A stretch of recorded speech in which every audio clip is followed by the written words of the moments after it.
You're listening to Grassroots Community's What Really Matters podcast. My name is Ben Carpenter, and we'll be talking with young people across Bristol about what really matters to them. Also, we'll be talking with adults in communities with lived experience and professionals like youth workers about what it's like for young people growing up in our city today. On today's show, we met up with 17-year-old Tanikka Green from Artcliffe to find out what really matters to her.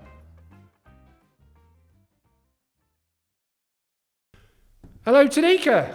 Hello. How did we first meet then? Do you want to talk us through it? So basically I was just out or whatever with one of my friends, Alicia, and then we were just out and about. We was walking along Philwood nearer to, we was walking back from Melvin's Crest, we was walking along the side road, and literally just as we got up towards the chip shop and that, bumped into you and Donna and just got speaking or whatever. Obviously you already know Alicia, well you and Donna already know Alicia. So we were doing detached youth work out, basically engaging young people on the streets. We'd met up with a couple of your mates a few weeks before, but then the next week, you were there. Bumped into me. But obviously we just got speaking or whatever. I turned around and said I wanted to be a midwife or whatever, like for a career. Turned around and told you what GCSE courses or whatever I took for my options and that, which I ended up choosing photography, health and social, childcare, and triple science.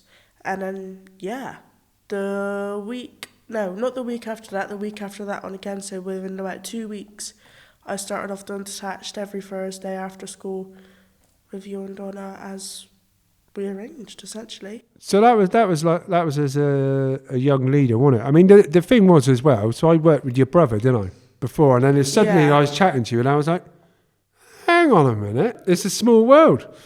And it was the thing, I swear you said something about you want to make a difference to other people. To my community and to help other people that's been in my situation or been better in my situation but similar, or maybe even been worse.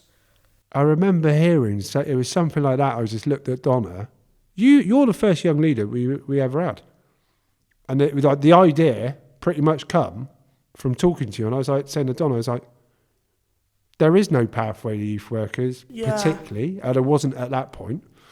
Let's try and pay something so we can kind of provide a bit of a pathway and experiences of young people that want to make a difference in their communities to come and support the different sessions.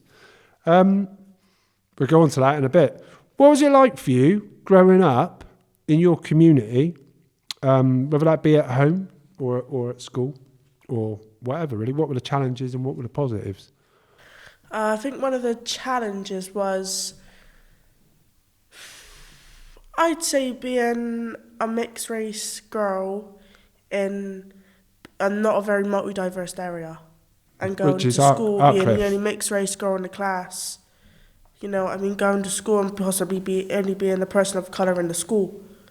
You know what I mean? But to be entirely honest, How was that a challenge? Because you were saying it was a challenge. Because before, and I went to 2 primary schools. I went to Cheddar Grove first of all. I was there till around about the middle of year 2. And then I ended up moving to St. Peter's. The main reason I moved from Cheddar Grove was because of racial bullying. And my older brother as well, he also received a lot of it. And I think at one point he was assaulted. Like physically assaulted. But obviously I was just picked on or whatever, and obviously my nan called the head teacher up, said look, she wants a meeting or whatever put in place. We had that meeting put in place, and then that was it. She turned around and said, if you can't turn around and do anything for my grandkids just because they're mixed race and coming to your primary school, I'd just rather just turn around and take them out of it. I just wonder, I mean, there's going to be loads of people out there that from mixed race background, or lots of people with different from different cultures and various other kind of things, whether it be identifying in different ways. And how do you think those early experiences of coming up against racism, how do you think that's impacted how you grew up and how you are now? Do you think it's made a difference to how you are now? Massively. Because I think now that I've been through that, I've got more of I can relate to a lot of other people that can be gay, transgender, lesbian, whatever. You know what I mean? Even if I can't remember what it's called, but it's when you're not into boys or girls. Like, you know what I mean? No matter what colour you are, where you're from, who you are as a person, anything like that, we all bleed the same blood. Like, if you look at the palm of your hand now, you see your veins. They're all blue. We all carry the same blood. We all bleed the same blood. The majority of us have eyes. You know what I mean? We're all human. And I think that is the main thing that humbled me. Do you think it's in? Funny enough, as you know, I just come back from holiday and I was chatting to my partner Ever about something. There was someone that was, who was it? K Tempest, who's, I don't know if you know it, basically a rapper, and it's like how people identify with a gender, or they don't necessarily identify with any gender, like you said. Oh, I've heard about that. Yeah, she's an absolutely amazing artist. Well, he. That's the whole point. It's like, you know. But I just wonder, and my partner Heather was saying, look, young people are going to grow up. There ain't going to be a thing. There's not going to be like you look at people in a certain way. It's just people are people. Now, hearing you say that is exactly what she was saying. But do you think that is something that's widespread with young people now? Like people, definitely not. Interesting. There's still, to this day, so many racial bullies, homophobic bullies. You know what I mean? I've got a best friend that's gay. Throughout pretty much the whole of secondary school, obviously he done dance and then he got into theatrical makeup. The minute he got into theatrical makeup, he was bullied really bad. Like, it's terrible. I wonder, I mean, again, I'm chucking these questions at you, but do you think it makes a difference where you come from? Like, and I don't mean like where you come from, as what in area? like your dad might come from Jamaica. I don't mean it like that. I mean like if you come from and I say these words which are crap, but you know what I mean, more marginalised community, as in more challenging, where there might be more poverty or that kind of thing.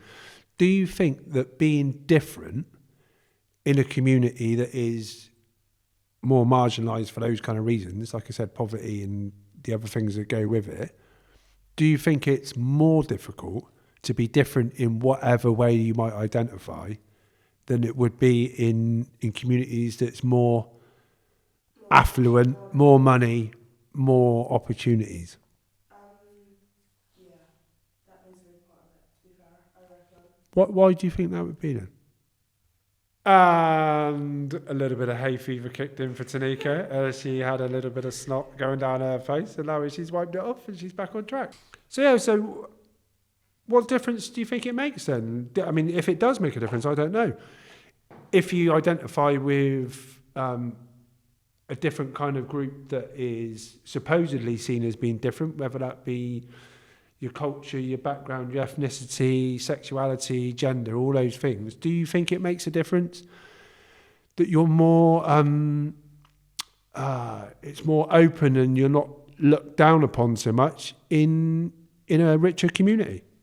To the way society works nowadays is like, if you're richer, if your mum and dad's richer, that makes you richer. Because you're richer, your life's easier, you're more comfortable, you're set for life and all that. You know what I mean? And like, it's like, because you have that decent amount of money, because you are all financially stable, it's like you're comfortable. You haven't got any other stresses about anything else. You haven't got to be insecure. You haven't got to worry about rocking up to school with shoes on your feet. With shoes on your feet, with holes in your shoes that's on your feet. You know, I mean, you haven't got to stress about that. You haven't got to stress about it when you wake up in the morning if there's going to be gas and electric or whatever, so you can do your breakfast and so you can wake up warm.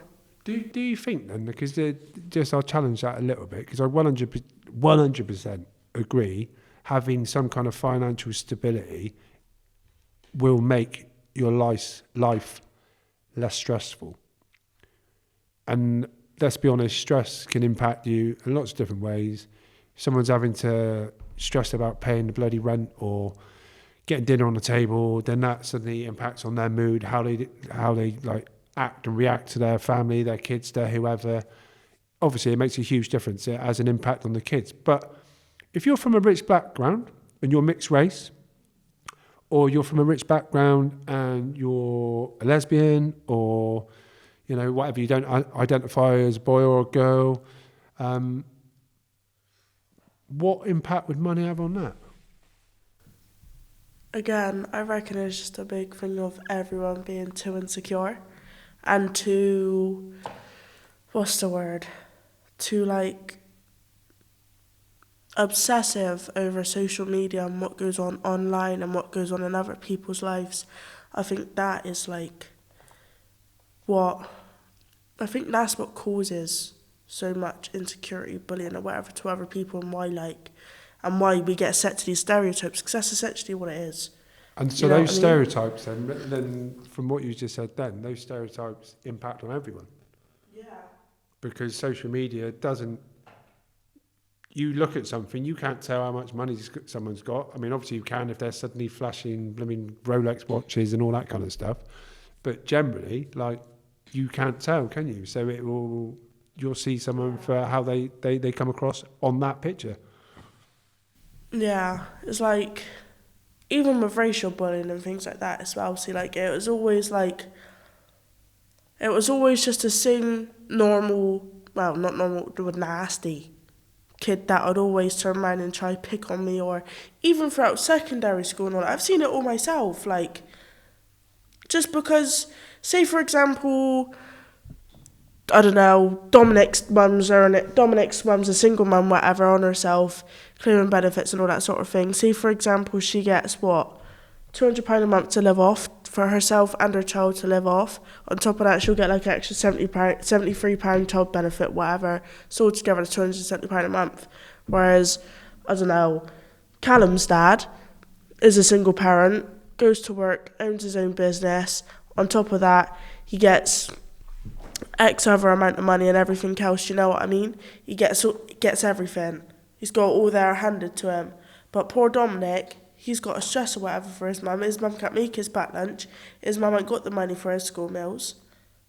You know what I mean? I think that, like, because that Dominic hasn't got that money or hasn't got that stability at home, that Callum then thinks because he's got it all, he can just turn around and go and pick on that Dominic. Is it always the same with any bully that they pick on someone as the easy option? Someone that might be seen as the outcast, someone that in that kind of group where more people are friends, someone that's an easier option, they're less likely to The way I see it is like, the rich kids don't know the struggle that the not so fortunate kids go through, and what the not so fortunate people go through to end up where they ended up, to go for, and like, you know what I mean, to try and... How can that, because I'll be honest with you, I think people must have problems no matter what their situation. There's no way that we can both sit here and say that someone that comes from a more fortunate background hasn't had any troubles in their life, but it's definite to say that they haven't experienced the kind of stuff you're talking about and the kind of stuff that we could talk more about. But how does that change? Maybe it's these discussions. Is making it more obvious about how people feel coming from more challenging backgrounds, more disadvantaged, more backgrounds that have got poverty at home growing up, along with other things that come around. I mean, what other kind of things do you know of when you were growing up at home that come around poverty? Because this is the trouble. It's a bigger picture, isn't it? It ain't just mum can't make the bloody packed lunch. Around poverty, other things happen, don't they? Yeah. Like, I'm not like you don't have to say anything you don't want to say. In families, you know what I mean? Regardless, something bad's always going to happen. Like, anything could happen at any given point. You know? So, I mean, I know you're saying about you can't predict things, but what you can predict is that, for example, at 12 years old, if you've got a one-parent family, if you're on free school dinners, if you've got a learning difficulty, you're more likely, I can't remember the percentages, so I'm not going to say it, but it's like ridiculous, more likely to be expelled from school. And like, I'll just say a number, but it ain't the actual number, 80% more likely or 90% more likely than the rest of the population to go into prison. Yeah. Now, if that is known through research, why aren't we then additionally supporting those kids that we already know, and it ain't only just people with those particular things going on in their life and characteristics, but if they've done research and they know that, then there's certain people that we could talk, do you know what I mean, like close to home that we could talk about, that we knew that we could have gone and supported from a younger age that probably would have directed them onto a more positive path before they hit the path that got them right in trouble with whatever, whether it be violence, drugs, and various other things, criminality. And I think... Why doesn't that happen? This is my question, because I've seen enough people during my time, and even with my family, you know. What kind of things have you seen? Like, so, say for example, with another one of my family members, she was like stable and everything else. She was alright. She had 2 jobs, everything. Like, she used to look after me and my older brother on the weekends. Then on a Sunday, we'd all meet up at my nan to go for, and you know what I mean, traditional family stuff. And then like that. Literally after 12 years of her being with her partner, everything just went wrong. And that was it. She had to leave her fiancé and everything else. I was engaged for about 8 years of the whole 12 years. And then now, you know what I mean, she's ended up homeless. She's ended up in Jamaica Street Hostel and that. You know what I mean? And then now she's like got her own place and everything else. She's mentally on top, basically. But like,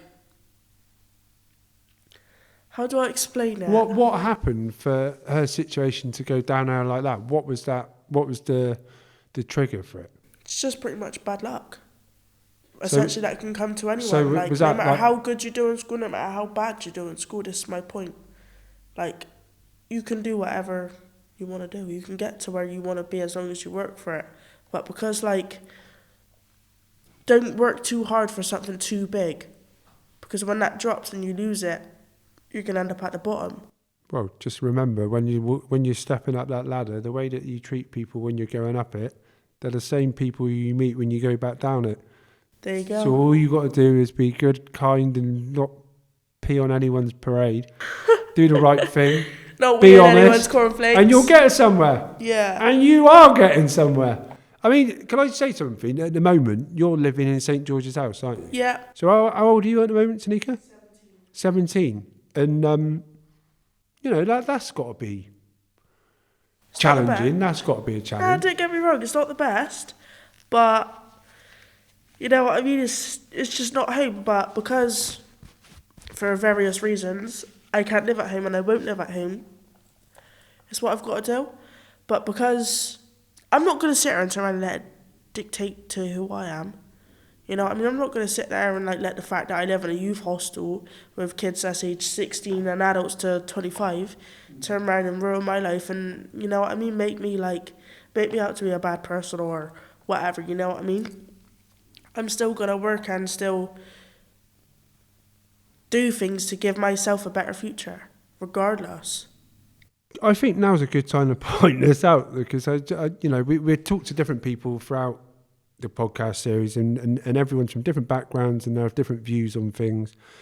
And I just like, and I've said it to you before, but I want to say it so other people hear it, that I just, since meeting you the first time and supporting you in Dinner Detached with Donna,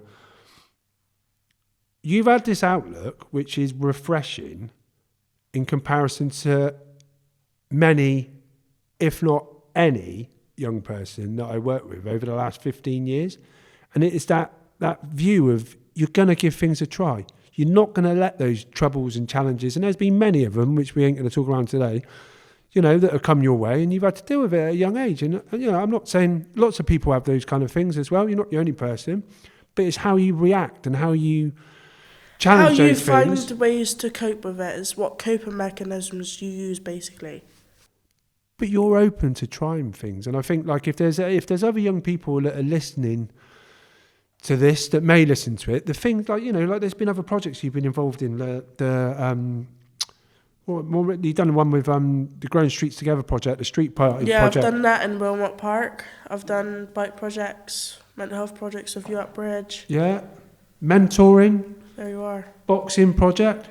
But there's something about you saying yes, about willing to give things a go, will mean that other opportunities come your way. Like, I mean, let's think about it. You need to get your foot in to get that gate open. Yeah. The minute you've got your foot in, that's it. Hallelujah! Yeah, but the point is, you were saying about people in situations that come from more affluent, richer backgrounds, but you're paving a way for you now because of your mindset and the decisions that you make. Like, let's be honest, Where did we go the other week?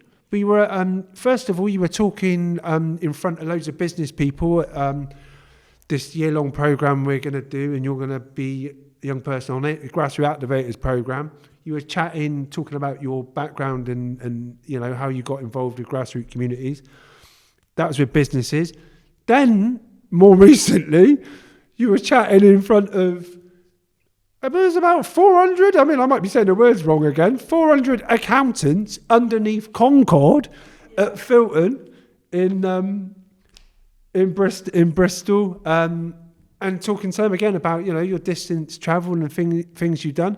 And then I can say it now because it's tomorrow we're going. You're going to meet Princess Anne, the Queen's daughter, tomorrow. And it is all. None of this means anything, but what it does mean is when you say yes and when you've got that mentality that you'll give things a try, things happen. When you take the opportunity whilst it's there, you will go further than what you expect. So, like, I didn't ever in a million years think at all that I was going to be able to come out and do Detach Review and Donna and become a youth worker and get the experiences that I've got. I could ever, 10-year-old me could not picture me being in this. I couldn't even picture myself being in this factory, well, old factory or whatever now. You know what I mean? I couldn't ever picture myself sitting there today filming this podcast with you. But because I took the opportunities whilst it come at me, I've made it. I'm doing it. Let me level with you. Nor could I. Do you know what I mean? It's all a journey, but it's the mindset that means that the journey continues. All it takes, I'm not saying you just shouldn't say no to things, because you should. You should definitely like pick and choose things you think should work. But you have that open mindset and things happen, and they have happened. And I tell you what, I'm super proud, and more things will happen. So, I mean, one thing we haven't said that we've been asking other people, because I knew we'd go off on one, like we did last time. Do you think you have your voice heard? And that is, as a young person, do you think you have your voice heard, whether that be with friends, whether that be at home, whether that be within the city? Do you think you have your voice heard, and why? Growing up, I didn't have my voice heard as much as what I wish I did. So, like, when I turned around and tried to stand up for what was right, I'd be told, no, that's wrong, because you think that, because that's come from your mouth, that's just wrong, because you said it. That's like, so you could sit there and tell me 2 add 2 is 3, I don't know, Ben is 4. And I tried to explain to you why and how it's 4, and you said, no, it's wrong just because you turned around and told me it. You know what I mean? Like, things like that is like, regardless to what it is, if you have something to say, you just need to say it. Basically, don't let anyone turn around and tell you you can't turn around and be so much, do so much. You can't do this, you can't do that for whatever reason, because you can do anything you want in life. And like, because my voice, I felt like, as a child, I felt like my voice wasn't heard the way I wanted it to be heard. If I had a point to explain, or if I was angry, upset, happy, whatever, and I couldn't express what I was feeling, I think that is just what's pretty much knocked me back a few steps in terms of school. Because even in school, like with bullying and things like that, in secondary school, whatever, if I turned around and spoke up, it'd be, oh no, we ain't got no proof of that, we can't do nothing about it. So I didn't get no support, and nothing happened to the bully. The bully didn't get isolation, detention, or anything like that. How did that make you feel then? Pretty much isolated. If I'm honest, I felt like I was just trapped in a cage, being bullied by numerous different people, whatever, in a new school, and that it was just horrible. It's absolute terror. I wouldn't wish it on my worst enemy. But because, like, I felt like my voice wasn't heard, I think that's why now, like, even with things like my little sister, if she's got something to say, I'll turn around and say to her, if you've got something to say, tell me, and I'll turn around and say it for you, or I can help you say it. And that's like, regardless, your voice needs to be heard. Like, anyone, no matter who you are, what you are, and even if you're listening to this or just hearing it through your friend's phone or whatever, if you have something to say, whether it's bad, good, anyone's going to like it or not. No one has to like what you have to say, the same way you don't have to like what anyone else has to say. There's no right or wrong answers, are there, to anything? And on that note, go. If there are anyone out there, is there a young person that's out there that has got something to say, whatever it is about their, it don't have to be about their background, about what really matters to them, they can get in touch with us and we can talk to them. and get that opinion heard, whatever it is. It doesn't have to be anything in particular. It's just what really matters to them. And I wonder, what is it that really matters to you? No right or wrong answer. It doesn't matter what it is. What matters to me? Time and my future. That is what matters to me. Because if I didn't have time, if I sit around and waste my time, so say for example, it's a Monday morning, I'm in a bad mood, I can't be bothered to get up out of my bed, go shower, go about my business, do something with my day, I've just wasted all that time. I've just fully wasted 24 hours. Why did I do that? That's 24 hours I can't get back. So like, with your time, do something with it. Because honest to God, even when I didn't go into school and things like that because I just couldn't be bothered, or if like I woke up and I woke up on the wrong side of the bed and I was like, oh no, I don't want to go to school today, and I stayed in bed. I wasn't allowed to go out if I didn't go to school. I wasn't allowed to go out and socialise with my friends outside or whatever if I didn't go to school or anything like that. Like my nan had quite set, strict rules for us to stick to growing up, and I'm proud of that. I'm glad she did have that. Because if she didn't, I didn't think I'd be here today in this position, if I'm honest. So you live for the moment and don't let time pass. Make things happen. I mean, as soon as you get into the situation where you, like you said, Watch what you're spending your time with and around, and watch what you are doing with your time is the main thing. Spend your time getting into trouble, you're going to spend the rest of your time getting into trouble. Spend your time around people that work and people that want a decent future. Guaranteed you're going to be the next person to get a better future and everything else. We're all a product of the environment that we're around, and some people don't get to choose that environment.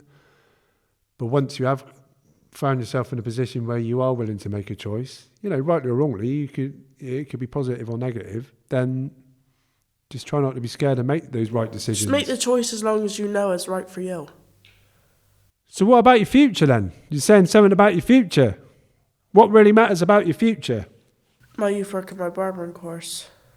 So if I said to you, and may I say that if it is what you end up sticking to after GAP, you will be an amazing youth worker. Absolutely no doubt. 100%. I can see it a mile off. I can smell it. I can taste it. I'm not joking. Like, you just know, and others will tell you that have been doing this as a career for however long. You just know. Everything you can learn, but you need to have that certain something to start with. It's just about having that skill. You can engage young people. It's the same with counsellors and things like that as well, because obviously I've done a lot of pretty much throughout the whole 5 years that I was in secondary school, I was in counselling due to like family issues and other sort of things. And there was one counsellor before, I think her name was like Judith or something stupid like that.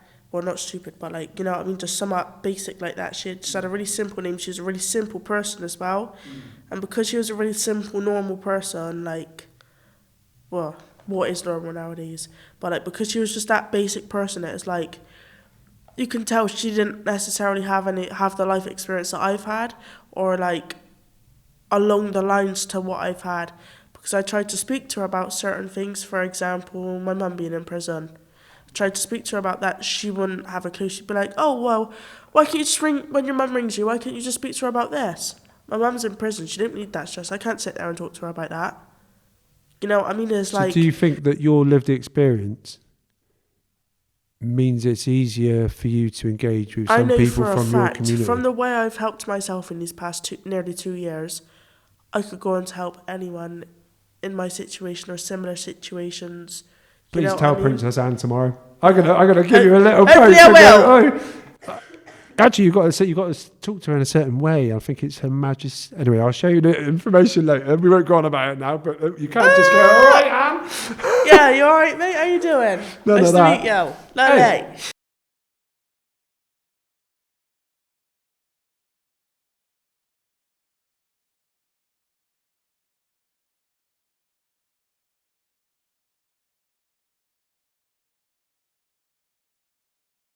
If you have an ask for other people that might be listening out in the planet, out in the ether, out somewhere, twinkling around in the stars, or in Artcliffe, or in Bedminster, or in the city centre, wherever it is, if there's something you could ask for, doesn't matter what it is, what would it be? If there was something I could ask for, no matter what it is, what would it be? That's a very good question that I actually have never come across or even thought about. It's not often I've seen you go quiet. Because you got my mind going. I don't really know. Well, I think it'd just be to make everyone humble. Have each and every individual person on in the country, at least, just to humble themselves. See a kid rocking up to school with holes in his shoes, or the same school uniform that he's been wearing all week with the same bean stain down the front or whatever. Don't turn around and take the mick out of that kid. Don't turn around and laugh at that kid. You don't know what he's got going on at him. You know what I mean? Things like that. Just humble yourself. That's just all I think the society needs, is just to be humbled. Because even with the kids that get involved in antisocial behaviour, they've got a reason to be doing that, and then 9 times out of 10 that reason is because they're bored and got nothing else to do. Go find yourself a hobby. Go play football. Go kick a ball at your mum's bloody wall or something, you know what I mean? Instead of being out in the streets, terrorising shops and causing a load of antisocial behaviour and that. I think that's what it'd be, just to humble yourself. Everyone so far, and not that it's a competition, because it's different with everyone, and everyone's got different views and perspectives, and that is what makes the world interesting. But what I completely respect is the fact that the thing that you said as an ask was something that you could get from that ask is still about supporting other people. And that pretty much says everything about you. Anyway, this journey hasn't ended. We're going to go and see Princess Anne tomorrow. And you're going to be doing a Grassroots Activators program for a year. And at the end of that, 100%, there will be another opportunity knocking on your door. And whether you choose to take it or not, that's up to you. But I see a bright future. Of course I'll take it. And everything that you said today is the kind of thing that people from other backgrounds that aren't, so knowledgeable about how it is to grow up in different situations, it's people like yourself that are talking about those situations, helping spread the word of those challenges. And hopefully that will support others to be more humble. And that's all we can ask. So just keep doing what you're doing. Thanks for listening to our first ever What Really Matters podcast. If you're a young person and interested in having your voices heard and sharing those opinions, please do get in touch, because this is a platform for you.